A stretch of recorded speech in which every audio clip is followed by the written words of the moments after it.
No coração da Judéia, sob o governo do rei Herodes, o reino vivia em uma calma superficial. Herodes, conhecido por sua crueldade e desconfiança, mantinha o povo sob controle com mão de ferro. Qualquer ameaça ao seu poder era esmagada sem piedade.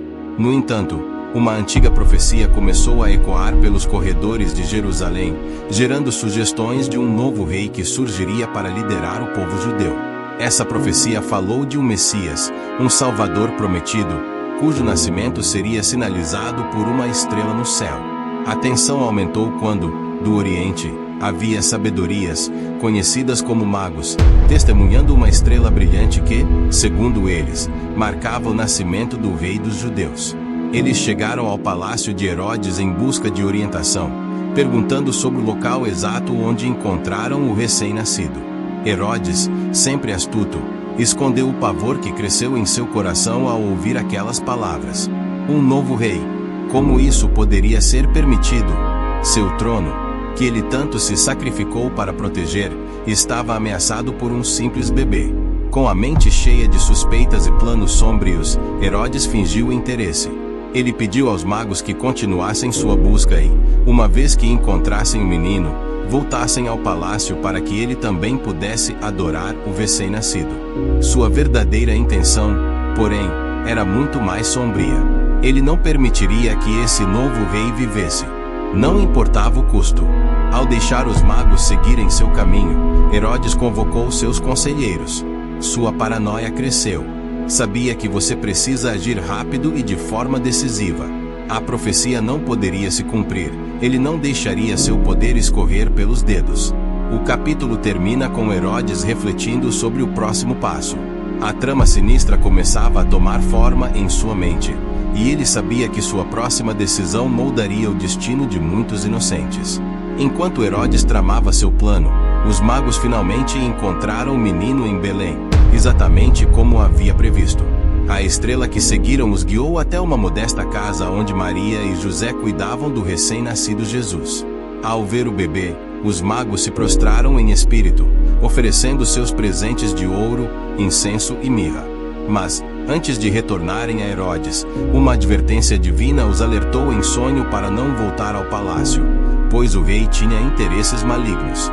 Com o coração pesado e temendo pelo futuro do menino, os magos decidiram retornar às suas terras por outro caminho, evitando Jerusalém. Enquanto isso, em Belém, José também recebeu uma visita em sonho. Um anjo apareceu diante dele, com um semblante grave e uma mensagem urgente: levanta-te, toma o menino e sua mãe, e foge para o Egito. Fique lá até que eu te avise, pois Herodes procurará o menino para matá-lo. José despertou com um sobressalto, o peso da mensagem ainda ecoando em sua mente. Ele sabia que não havia tempo a perder. No meio da noite, ele acordou Maria, explicando rapidamente a necessidade de partida imediata. Sem questionar, ela é personalizada, e os dois pretendem arrumar suas coisas. A escuridão da noite os envolvia enquanto deixavam a cidade silenciosamente, com o pequeno Jesus dormindo nos braços de Maria. A viagem até o Egito seria longa e perigosa, mas José estava determinado a seguir as instruções do anjo. Eles seguiram por rotas desertas, evitando as estradas principais, sabendo que qualquer erro poderia custar-lhes caro. Maria, assustada, confiava que Deus os guiaria. O desespero pairava no ar, mas a fé mantinha seus corações firmes. Longe dali, Herodes aguardava impacientemente as notícias dos magos, sem saber que eles já haviam feito partido sem cumprir sua promessa. Seu plano começou a ruir, mas ele ainda não tinha noção do alcance de sua falha. A sombra de sua vingança, no entanto, já se aproximava de Belém. Dias se passaram e Herodes aguardava, cada vez mais ansioso e desconfiado. Ele esperava que os magos retornassem com informações sobre o paradeiro do recém-nascido rei dos judeus, mas o silêncio prolongado começou a corroer sua paciência. Seu plano cuidadosamente elaborado começou a desmoronar. À medida que os dias viravam semanas, a incerteza se transformava em fúria. Algo estava errado, e Herodes sabia disso. Em sua mente, os magos aprenderam o traído. A raiva de Herodes cresceu como uma chama incontrolável. Sentia que seu trono estava em perigo, ameaçado por uma criança. Em sua paranoia, Herodes decidiu que não poderia esperar mais. Se os magos não iriam trazer as informações que ele tanto ansiava, ele tomaria uma medida drástica. Sua solução era brutal e direta: eliminar qualquer possibilidade de ameaça. Herodes convocou seus soldados e deu uma ordem terrível. Todos os meninos com menos de 2 anos em Belém e nas regiões vizinhas deveriam ser mortos. Ele determinou a eliminação do rei que terminou nascerá, mesmo que isso signifique a morte de consideráveis inocentes. Para ele, o massacre era um preço pequeno a pagar pela segurança de seu trono. A ordem será entregue rapidamente. Os soldados marcharam pelas ruas de Belém, rompendo a tranquilidade com a violência de sua missão. Famílias desesperadas desejavam esconder seus filhos, mas a força militar de Herodes era implacável. Em pouco tempo, uma pequena cidade estava envolta em luto e terror. O choro das mães, que viam seus filhos arrancados de seus braços, ecoava nas ruas. O massacre, implacável e cruel, deixou um rastro de dor e desolação por onde passava. Herodes, em seu palácio, acreditava que havia vencido. Sua mente, obscura pela ganância e pelo medo, não conseguiu compreender a magnitude da atrocidade que havia cometida. Tudo o que importava era manter o poder, a qualquer custo. O sangue dos inocentes tingia suas mãos, mas seu coração permanece duradouro. Enquanto isso, Maria e José, já longe de Belém, seguiram sua jornada pelo deserto em direção ao Egito, sem saber do horror que se abatia sobre sua terra natal. O massacre havia transformado Belém em uma cidade de luto. O eco das vozes das mães chorando por seus filhos perdidos permeava o ar, tornando o ambiente pesado e sombrio. As ruas, que antes eram importadoras, agora estavam manchadas de sangue inocente. As casas, antes repletas de risos infantis, agora estavam mergulhadas em um silêncio mortal. O sofrimento que pairava sobre a cidade era indescritível, e o desespero levou conta de cada família que havia perdido seu filho naquela tragédia impiedosa. As mães, de luto, vagavam pelas ruas em choque, clamando aos céus, perguntando por que de tamanha injustiça. O som de suas lamentações ecoava como um hino fúnebre. Ninguém pôde compreender completamente o motivo de tamanha crueldade. Para o povo, aquilo era incompreensível. O sacrifício de tantas vidas, apenas para aplacar a paranoia de um rei distante, que temia um bebê cujo nome ainda nem era conhecido. As histórias começaram a se espalhar rapidamente. Todos em Belém e nas regiões vizinhas souberam do decreto de Herodes, e a cidade se tornará um símbolo de dor e desolação.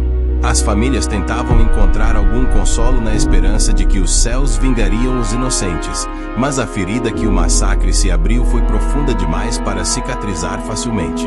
Em meio ao caos, alguns questionavam o silêncio de Deus.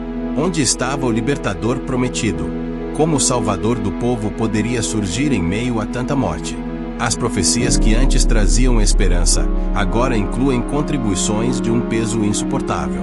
Os rumores sobre o menino que escapou da fúria de Herodes começaram a circular, mas poucos acreditavam que uma criança poderia sobreviver a um rei tão implacável. Enquanto isso, Maria e José, atravessando o deserto em direção ao Egito, sentiram o peso da fuga. Embora não tenham ouvido exatamente o que aconteceu em Belém, havia um silêncio assustador no ar. O caminho árduo os mantinha focados em sua jornada, mas em seus corações, uma angústia invisível os conectava ao sofrimento que deixou para trás. Belém, devastada, havia se tornado uma terra marcada pela dor. A cidade jamais seria a mesma. Enquanto Belém se recuperava lentamente da tragédia, o destino de Herodes começava a se desenhar de forma paralela. Apesar de todo o poder e crueldade que exerceu, a sombra da morte se aproxima dele.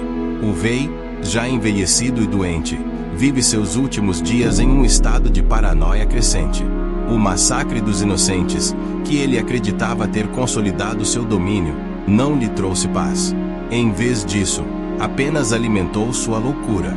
Nenhuma medida foi suficiente para rir seu medo constante de perder o trono. Os barcos sobre o Messias que ele tentou destruir continuaram a crescer. Mesmo com o rastro de sangue deixado em Belém, Herodes não conseguiu eliminar a ameaça que tanto temia. A notícia de que o menino havia escapado para o Egito, protegido pela intervenção divina, circulou como uma ferida aberta em sua mente. Nos seus últimos suspiros, Herodes ficou atormentado pela incerteza de que, apesar de seus esforços, o rei dos judeus ainda poderia viver.